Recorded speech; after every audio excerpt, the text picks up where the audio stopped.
Bonjour à tous et bienvenue dans cet épisode 3 de Good Manufacturing Podcast au cœur de l'action. Alors aujourd'hui, pour la 3e journée, Arnaud, on se retrouve pour partager notre expérience. Alors comment ça s'est passé aujourd'hui ? C'était la cata. L'était-ce vraiment ? Ouais, parce qu'on avait trop passé de temps au bar hier soir.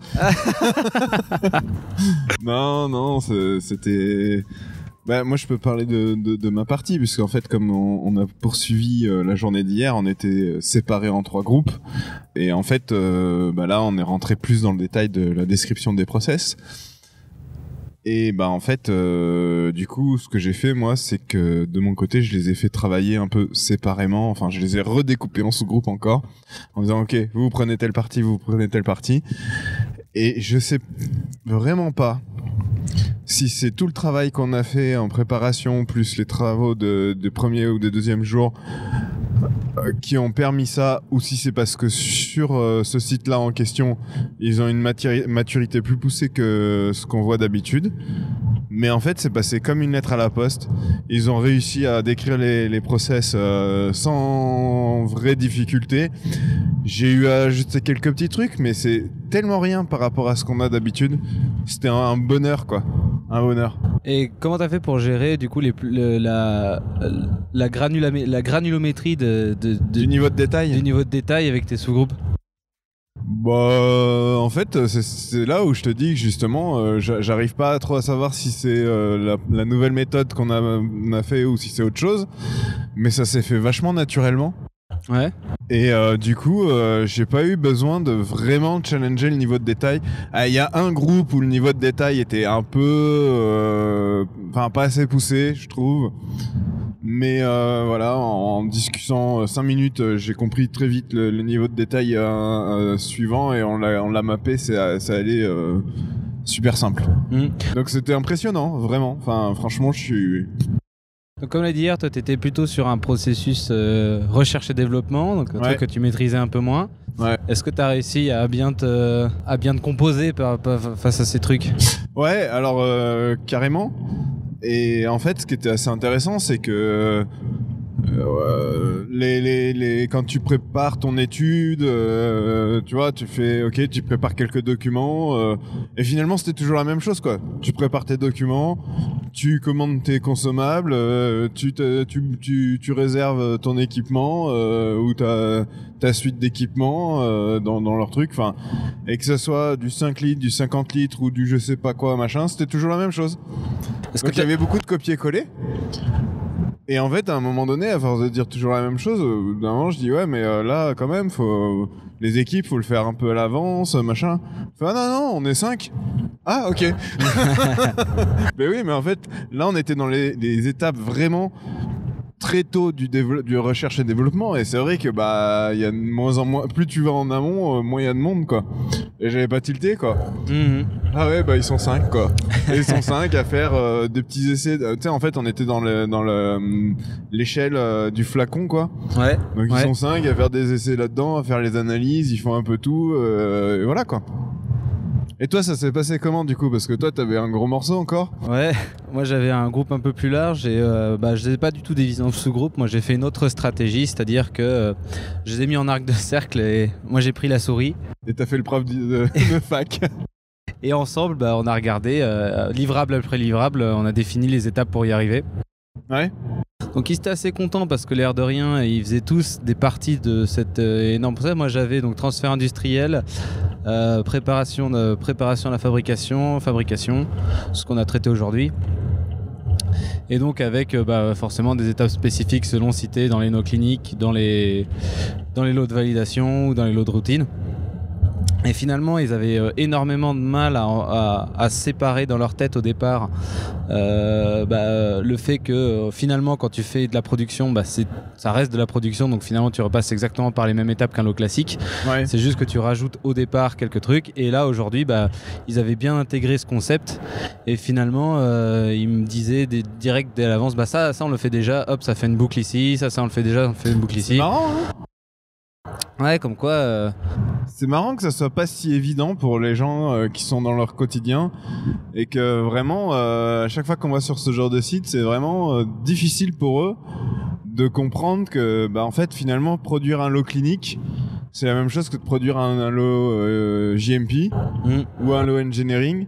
C'est juste que t'as quelques petites activités en plus de préparation ou quelques petites activités en moins sur la libération ou enfin tu vois, mais globalement c'est la même quelques chose, grosses activités en plus d'analyse de risque. Ouais, ok, mais t'as quand même 80% où c'est la même chose, quoi. Ouais, non mais c'est clair.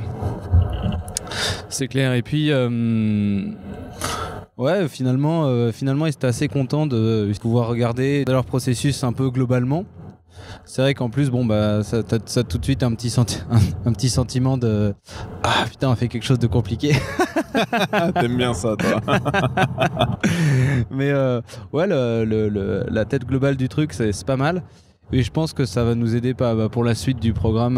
Je pense qu'on a un niveau de détail, encore une fois, ni trop. Je pense que je suis plus dans le détail que pas assez. Donc au final, mieux vaut être dans ce sens-là que dans l'inverse. Mais encore une fois, c'est pas même ton niveau de détail qui est poussé, c'est pas le niveau de détail d'une procédure, quoi. Ouais, non, c'est clair. On n'est pas à la tâche, quoi. Ouais, non, c'est des groupes de tâches. Mais c'est très bien. Et qu'est-ce que je voulais te demander aussi Ouais, et du coup, t'as eu des personnes aussi, j'ai cru entendre dans ton groupe à la fin qui disaient ouais, est-ce qu'on peut avoir le truc tout de suite, parce qu'en fait, même pour eux, ça pourrait leur servir. Ça leur a donné un éclaircissement sur leurs activités, quoi. Ouais, pour voir les interfaces des différents services, anticiper les livrables, etc. Là déjà, ils ont déjà un petit outil de travail. Alors, est-ce que tu dirais que ça a commencé à casser les silos? Ouais, je pense, ouais. Je pense que ça a commencé à casser les silos un petit peu, ouais. Parce qu'en R&D, c'est pas ma conclusion. Ah ouais? Bah non, mais parce qu'en fait, eux, ils sont quand même malgré tout... tu sais, ils font aussi bien la production que les contrôles qualité. Enfin, tu sais, ils sont dans leur petit coin et après, ils livrent aux autres, quoi. Et donc...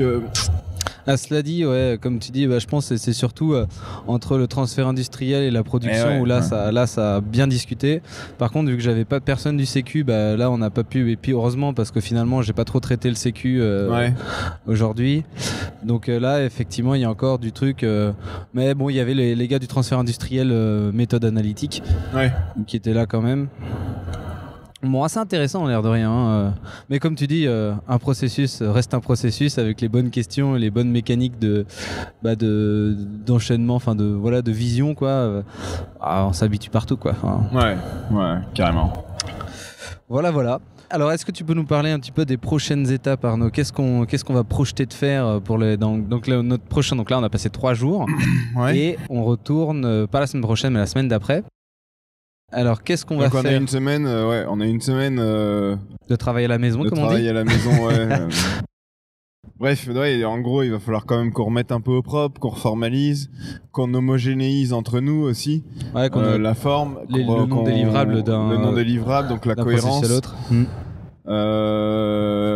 Donc ça, c'est ce qu'on va faire la semaine un peu off, où on n'est pas sur leur site. Et puis après, on revient et rebelote, et puis on prend les process qu'on n'a pas encore fait. En fait, ça va être ça. La prochaine venue, l'objectif numéro 1, ça sera de finir avec les process qu'on n'a pas abordés cette semaine-là.